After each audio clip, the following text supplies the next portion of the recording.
Hello, ladies and gentlemen. In a second, description of your ascendant or moon sign will follow.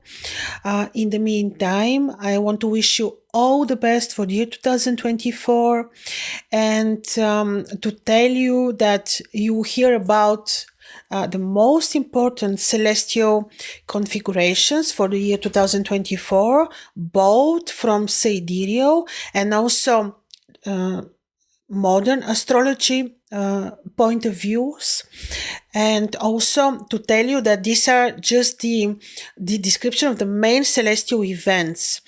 Of course, if you want to have more specific and very detailed reading on how these celestial events will influence your horoscopes, you may book a reading with me, consultation, which will be very detailed and will be dealing with eclipses, with heliacal phases of the planets, with the future cycles, with also with the solar activity eventually, and with the main transits for 2024, and also with the very important changes of positions of the trans-Saturn planets like Uranus.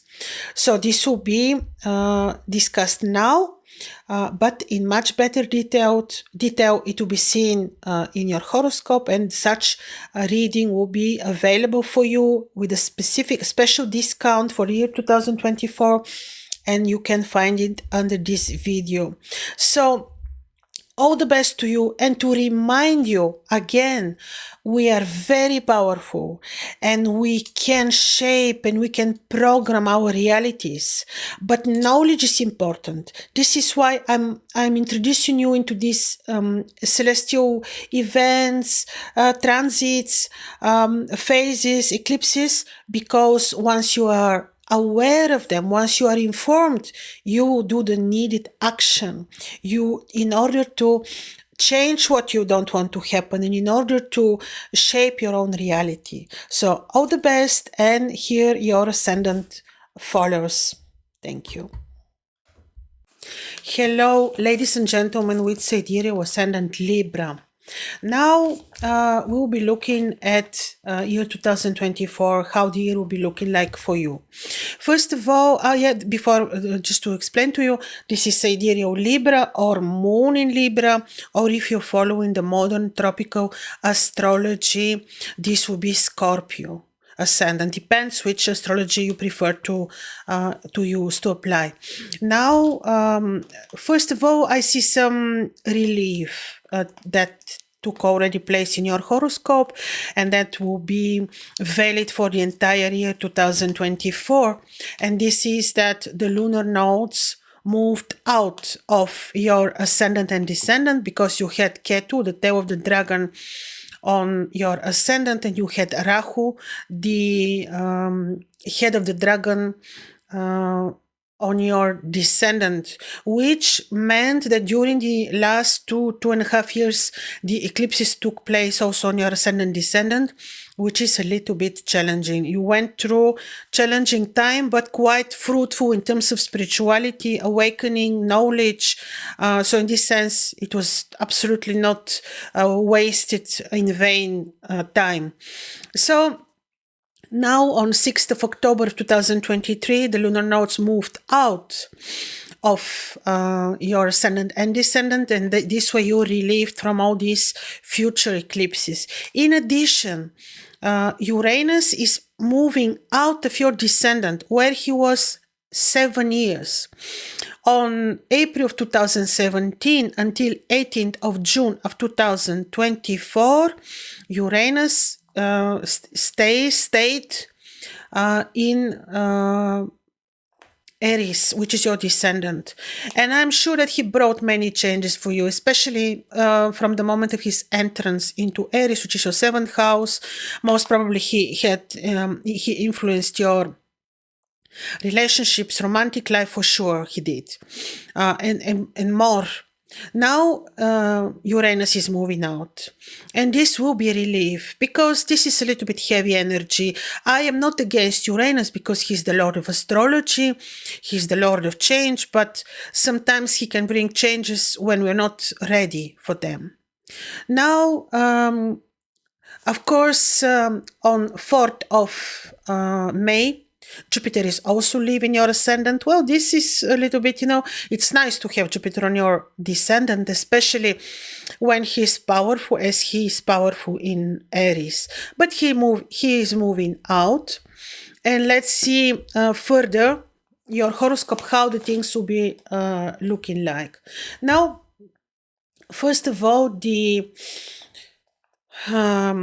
the appearance of the first lunar crescent this year, a little bit different from the other years, is taking place on your 7th house. This makes your 7th house very important, and 7th house is relationships, is partnerships, is your marriage.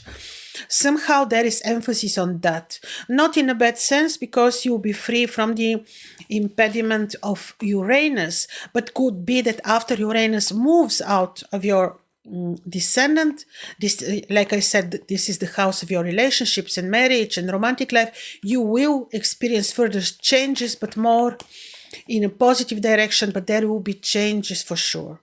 And certainly if the moon is showing attention, emphasizes on your 7th house, this is happening for a reason. In addition, Uranus and Jupiter will be on your 8th house, and they are also emphasizing on money. There will be changes in money from partnerships, money from unexpected sources, money of your partner, also of occultistic, esoteric knowledge, secrets. They will be having this very important role as well. There will be changes in your finances, this way. This is very important. Then on 29th of June, Venus becomes visible in Gemini, which is your 9th house. This is good for your brilliant, even for your media work, for studies, for philosophies, for travel, for connections and contacts, people abroad.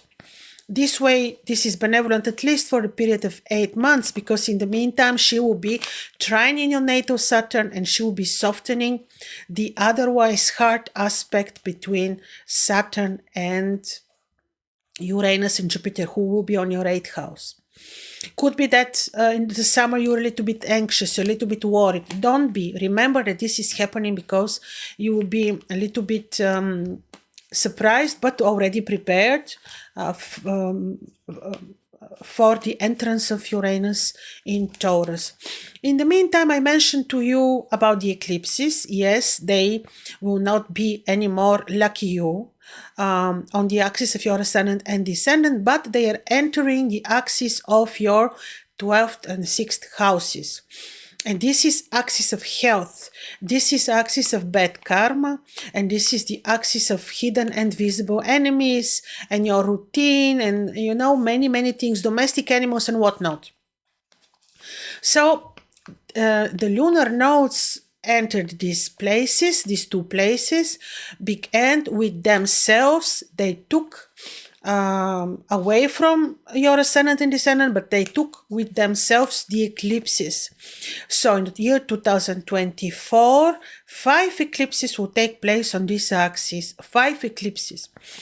Let me just name them. You have the first lunar eclipse on 24th of March, solar total on 8th of April, lunar 17th September, solar 2 October, and lunar 17 October.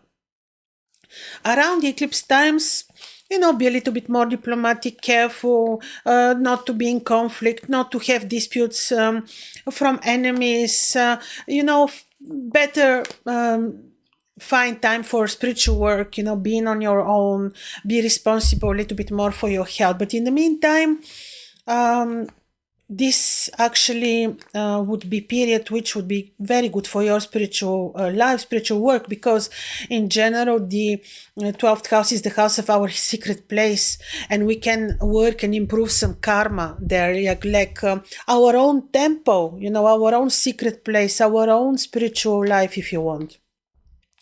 We can do work like as a remedy to help others, take care of poor and sick people, you know, because you have emphasized on the axis of the bad karma. So when you do the good deeds, you will improve your karma, and these eclipses which are coming and will actually not be so impactful on your life. But of course, around eclipses times, you know, be a little bit more diplomatic also. Of course, you see, wherever Rahu is, this is what we'll be driven to. And this is your 6th house of routine, of health, and you can benefit from this, like work on your education in terms of health, be more informed in terms of health, and so you can use it to organize your, let's say, routine work, your administration, your bookkeeping. So actually you can benefit a lot from this period. It wouldn't be such a bad period. But in the meantime, if I have to compare last year with this year for you, people who have Ascendant Sidereal Libra or Moon in Libra, or according to the tropical astrology, this would be Scorpio, I can say that this year would be a little bit more relieved for you, less stressful for sure. So I wish you all the best, really, for the next year. Remember not to be afraid, not to be worried, because Uranus on the 8th house may awaken a little bit of worries and anxieties. Remember that this is because of Uranus, and some work with the stars, some work with astrology, like or observing the sky, can also be a remedy for that, for you. So I wish you all the best, and remember that knowledge is power, and you already know, and you can already improve a lot your next 2024. All the best.